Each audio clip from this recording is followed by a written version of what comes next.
साथियों नमस्कार। मध्य प्रदेश सरकार की एक बहुत ही महत्वपूर्ण कैबिनेट की बैठक मंगलवार को संपन्न हो चुकी है और इस कैबिनेट की बैठक को काफ़ी महत्वपूर्ण माना जा रहा था, क्योंकि इस कैबिनेट की बैठक में जो निर्णय हुए हैं, बुंदेलखंड क्षेत्र को लेकर कई बड़ी सौगातें माननीय मुख्यमंत्री डॉक्टर मोहन यादव जी के द्वारा दी गई हैं और भी कई बड़े निर्णय मंगलवार को हुई कैबिनेट की बैठक में हुए हैं। सभी निर्णय के बारे में आपको इस वीडियो के माध्यम से विस्तार से जानकारी दूंगा। जानकारी बताने से पहले आपसे निवेदन है कि अगर पहली बार आप इस चैनल पर आए हैं तो चैनल को सब्सक्राइब जरूर करें।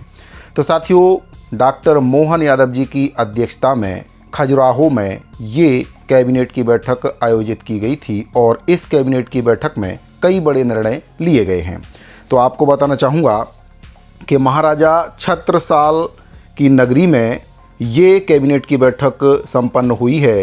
कन्वेंशन सेंटर में मंत्री परिषद की बैठक रखी गई थी और बैठक में बुंदेलखंड के औद्योगिक विकास और रोजगार संपन्न बनाने, सिंचाई सुविधाओं के विस्तार, सड़कों के निर्माण के साथ साथ नौरादेही अभ्यारण्य में चीता के रहवास के लिए विकास कार्यों को स्वीकृति जैसे कई ऐतिहासिक निर्णय लिए गए हैं।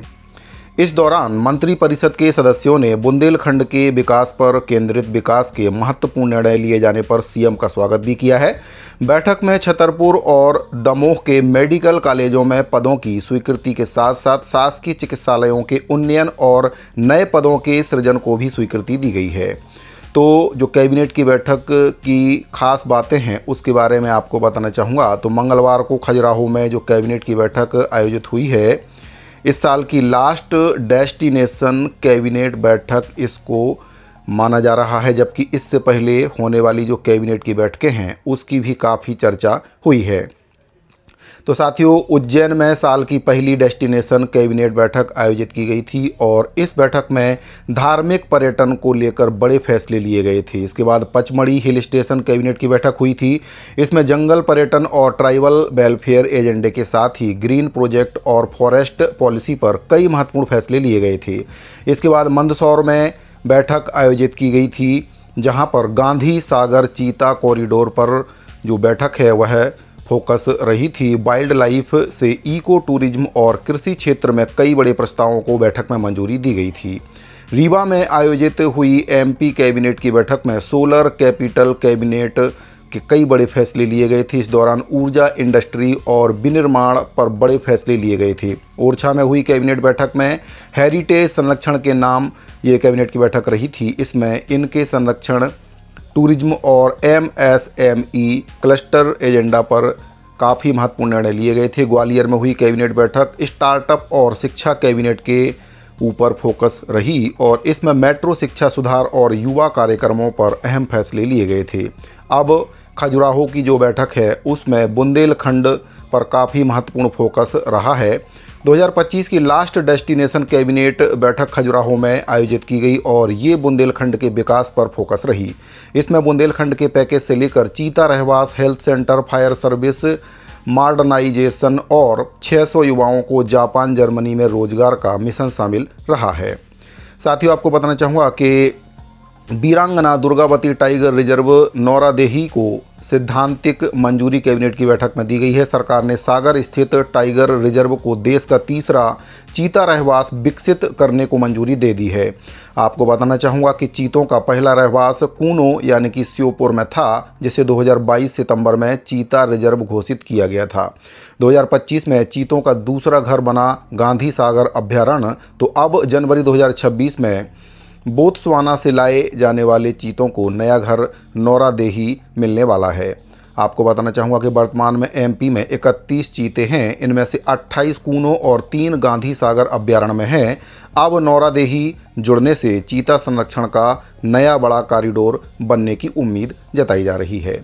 कैबिनेट ने झापन नाला मध्यम सिंचाई परियोजना पर 165 करोड़ 6 लाख रुपए की प्रशासनिक स्वीकृति दी है। ये परियोजना तेंदुखेड़ा के 17 गांवों को 3600 हेक्टेयर क्षेत्र को सिंचित करेगी। कैबिनेट में ये फैसला बुंदेलखंड और दमोह जैसे सूखा प्रभावित हिस्सों के लिए राहत देने वाला माना जा रहा है। बात करें स्वास्थ्य ढांचे की, तो स्वास्थ्य ढांचे को मजबूत करने की दिशा में 12 स्वास्थ्य संस्थाओं का उन्नयन मंजूर किया गया है। इसके तहत नीमच उप स्वास्थ्य केंद्र 30 बिस्तरीय अस्पताल बनेगा। शाजापुर के मक्सी में सिविल अस्पताल में 50 बेड और लगाए जाएंगे। जीवाजीगंज, उज्जैन और खंडवा में 20 और 50 बेड लगाए जाएंगे। इसके अलावा भीमपुर, चितरंगी, कोतमा में 30 और 100 बिस्तर लगाए जाएंगे। बीना के अस्पताल में 50-100 बिस्तर लगाए जाएंगे। वहीं इनके संचालन के लिए 345 नियमित पदों को मंजूरी दे दी गई है।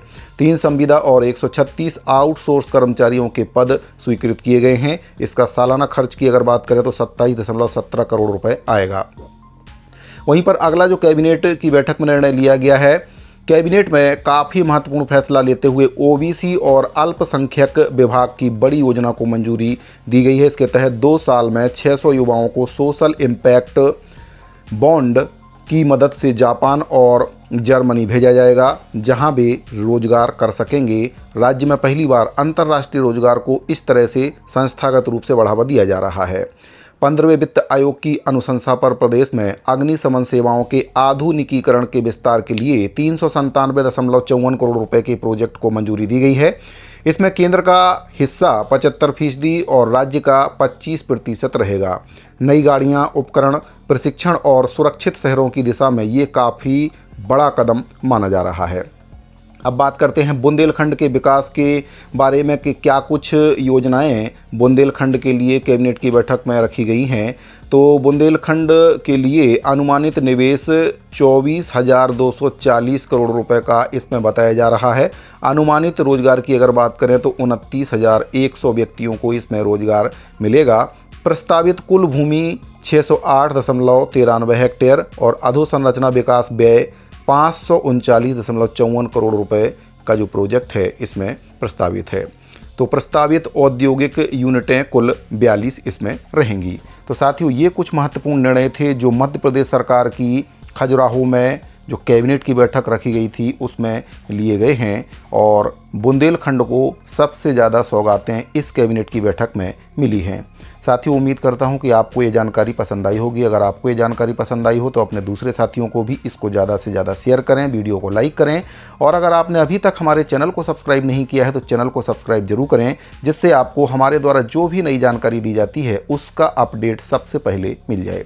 साथियों, इस वीडियो फिलहाल इतना ही। मिलते हैं अगली वीडियो में। अभी के लिए दीजिए इजाज़त। धन्यवाद।